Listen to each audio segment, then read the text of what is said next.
Hello everyone, it's Wednesday the 29th of April. We're still going on our journey through coronavirus, still asking questions, still wondering what the future will be. In some cases, still fearful and worried. In others, grieving the loss of a loved one in desperately difficult circumstances. In the darkness, as a church, we are holding you in the light of prayer, and I want you to know that. Now, after listening to my talk on Monday, a friend contacted me, reminding me that Epicurus, another of those Greek philosophers, considered friendship one of the most important aspects of life. As Epicurus put it, of all the things that ensure happiness throughout the whole of life, by far the most important is having friends. That is fantastic, and we all need good friends at a time like this. But what if, among the good friends, you've also got ones that are like, how can I put it, 10 a penny out of date coins, two-faced and worthless? I mean, do you have friends like Eliphaz, Bildad, Zohar and Elihu? Now, many may not immediately recognize those names, but if I tell you, they are the guys that collectively came to be called Job's comforters, I hope that you'll be more in the picture. These are the type of people who visit you when the wheels come off, when you're at the bottom of a pit, when the crisis you are in is deep and all-consuming. They come in and they're full of concern. They listen a while and they tut-tut sympathetically.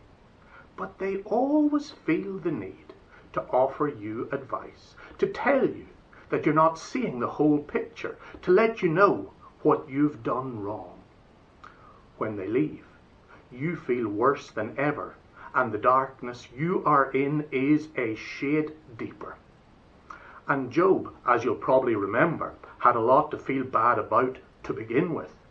So it was a perverse achievement that his visitors, his comforters, managed to add to his despondency. As you'll also remember, in a series of freak accidents, Job had pretty much lost everything. All his children, servants galore, most of his livestock. Then he ups and takes sick himself. He's afflicted with horrible sores from the top of his head to the tip of his toes. He ends up scraping them with a bit of broken pottery. There's also tension with the wife. How could there not be, with their world falling apart like this? Now, I don't doubt that Eliphaz, Bildad, Zohar and Elihu were trying their best according to their lights. But when they are faced with all Job's questions and emotions, when they are confronted by this wreck of a human being in the wasteland his life has become, those lights are, I've got to say, a bit dim on the empathy front and cannot probe the darkness of despair engulfing him. In essence, in the presence of the enormity of the pain and anguish, the chaos and brokenness before them, they wag their fingers at Job and they defend their understanding of God strongly. They remind him that God's justice is perfect and cannot be questioned. On the basis of their theology, they encourage Job to reflect on what he's done wrong so that he can get to the bottom of why he's being punished in this way. Then he can come clean with God and be forgiven and hopefully bring the horror to an end. You know what happens? Job goes berserk, absolutely berserk. He roars at them. How can you console me with your nonsense? I will not be silenced by the darkness, the thick, thick darkness that covers my face. Job is then silent. The friends no doubt exchange knowing glances about how this guy is not sound because he will not accept what is so obviously theologically true to them. Then God speaks. God speaks out of the whirlwind. God speaks out of the heart of the storm. To Eliphaz, Bildad, Zohar, and Elihu, God says this: I am angry with you because you have misrepresented me. I would love to have seen their faces. God continues, you have not spoken of me what is right, as my servant Job has. Pause. Just pause for an instant to take that in. God is not with those who have everything smugly worked out in a neat little theological scheme that provides a simplistic answer to everything. God is on the side of the one suffering, the one who out of that suffering gets angry, asks hard questions, endlessly protests. I think it's hard to miss or underestimate the importance of that in all of the heartache and pain, bewilderment and anxiety generated by coronavirus.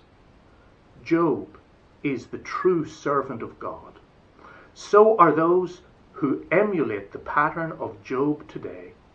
And we know there are many in these difficult and chaotic coronavirus times. So think about this.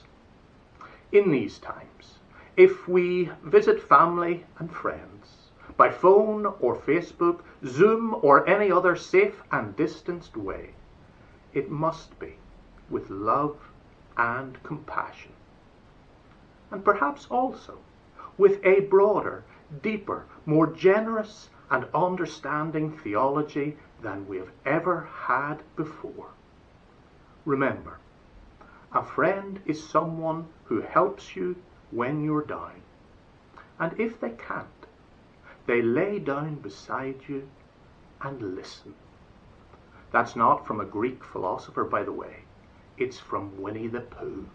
To my mind, it's better than some of the theology I've heard lately from the descendants of Eliphaz, Bildad, Zohar, and Elihu.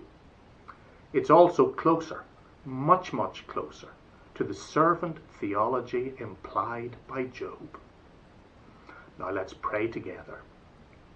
Great God, who speaks out of the whirlwind we are living through, and also through the small, still voice, however you communicate with us in these difficult, odd days, insist with us that in all our relationships, all our friendships, all our interactions, we must be sensitive and understanding, loving and compassionate. And so may we grow to be more like Jesus, even in the midst of the storm. So think about all we've shared today, and we'll get together again on Friday. For now, take care, treat your family and your friends well, and God bless.